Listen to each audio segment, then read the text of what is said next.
Hello বন্ধুরা, আপনারা কে কীরকম আছেন? রুবিজ হোম কিচেনে আপনাদের সবাইকে স্বাগত জানাই। আজ আমি আপনাদেরকে আম দিয়ে ছেনা পোড়োর রেসিপি শেয়ার করব। তার জন্য এখানে আমাদেরকে প্রথমে নিয়ে নিতে হবে, এখানে আমি একটা আম নিয়েছি। এখন আমি আমটা কেটে নেব। আমটা কেটে আমটাকে গ্রাইন্ডারে পেস্ট করে তার পাল্পটা আমি নিয়ে নেব। আজকে আমি রথযাত্রা স্পেশাল ছানা পোড়ো আপনাদেরকে বানিয়ে দেখাবো। আম দিয়ে ছানা পোড়ো বানাবো। এখানে আমি 2 চামচ সুজি নিয়েছি। সামান্য একটু দুধ দিয়ে সুজিটাকে আমি ভিজিয়ে রাখবো। স্বাদ মতো চিনি, আপনারা আপনাদের স্বাদ মতো চিনিটা দিয়ে দিবেন। সামান্য একটু নুন, আমের পাল্প,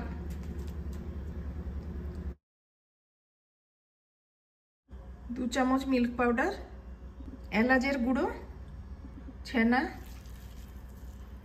ভালো করে মিক্স করে নেব।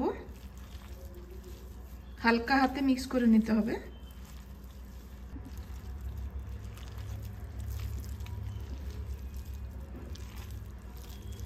একটুখানি ঘি দেবো, ঘিটা আমি দিতে ভুলে গেছিলাম। ঘিটা দিয়ে একটু মেখে নেব। এখন আমি একটা কড়াকে প্রিহিট করার জন্য বসিয়ে দিয়েছি। এপাশে একটা মোল্ডের মধ্যে বাটার পেপার দিয়ে ঘি ব্রাশ করে নেব। এখন আমি এই মোল্ডের ভেতরে ছানা পোড়োর মিশ্রণটাকে দিয়ে দেবো।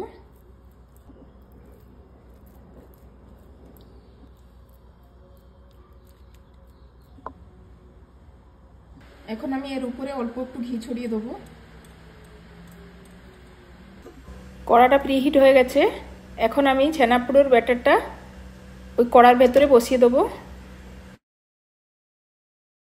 আমি এটাকে আধ ঘন্টা 45 মিনিটের জন্য বেক করে নেব।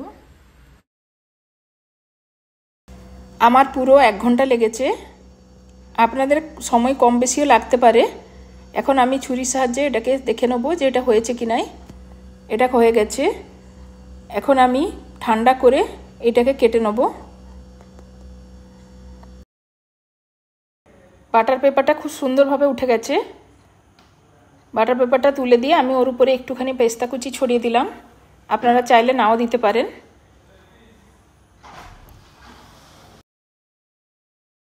আমের ছানা পোড়োর রেসিপিটি যদি আপনাদের ভালো লেগে থাকে তাহলে প্লিজ লাইক, শেয়ার আর কমেন্ট করে দিবেন।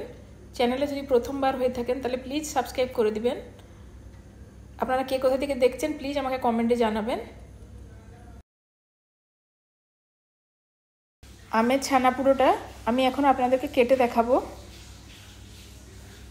কত সুন্দর লাগছে, আপনারা দেখে বুঝতেই পারছেন। অনেক সফট হয়েছে, খেতে খুব ভালো হয়েছিল। প্লিজ আপনারা সবাই আমার পাশে থাকবেন। ভিডিওটি দেখার জন্য আপনাদের সবাইকে ধন্যবাদ।